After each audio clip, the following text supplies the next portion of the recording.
Safe and readily available water is important for public health, whether it is used for drinking, domestic use, or for industrial uses. Water is required by our body for digestion of food and getting rid of harmful substances through urine or sweat. Clean drinking water is essential not only to remain safe from diseases but also to maintain good health. But this drinking water or the so called potable water is limited in quantity. So instead of throwing that remaining water in your tumbler, choose to reuse it to water the plants and quench their thirst too. Hello, my dear students. This is Payal ma'am here. I hope you have understood by now that today's topic is going to be the safe handling and storage of water. Do not skip this video. Watch it till the end as I am going to talk something very serious and important in today's lecture. Humans began to use the natural sources of water by various means since a very long time. Wells were dug to obtain clean underground water. The Romans built aqueducts to bring water to their cities.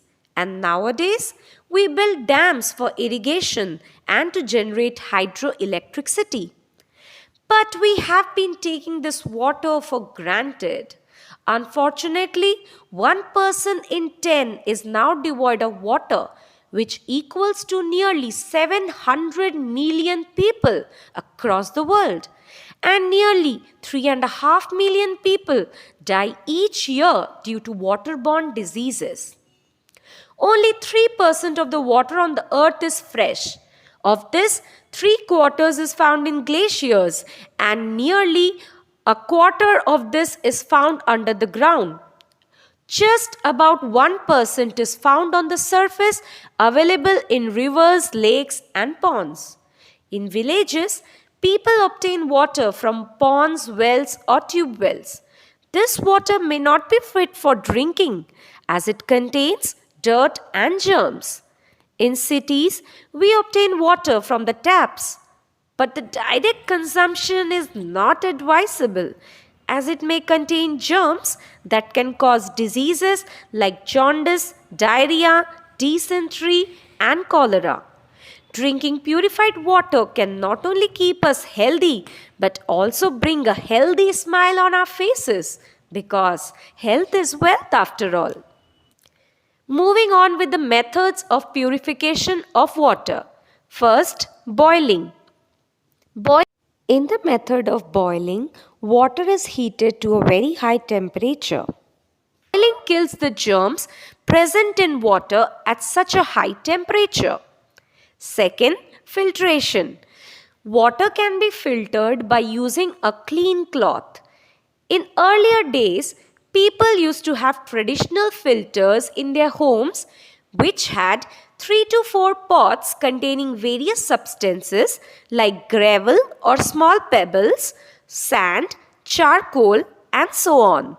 When impure or dirty water was passed through these pots, it used to get purified gradually and a much cleaner water used to get collected in an empty pot at the bottom.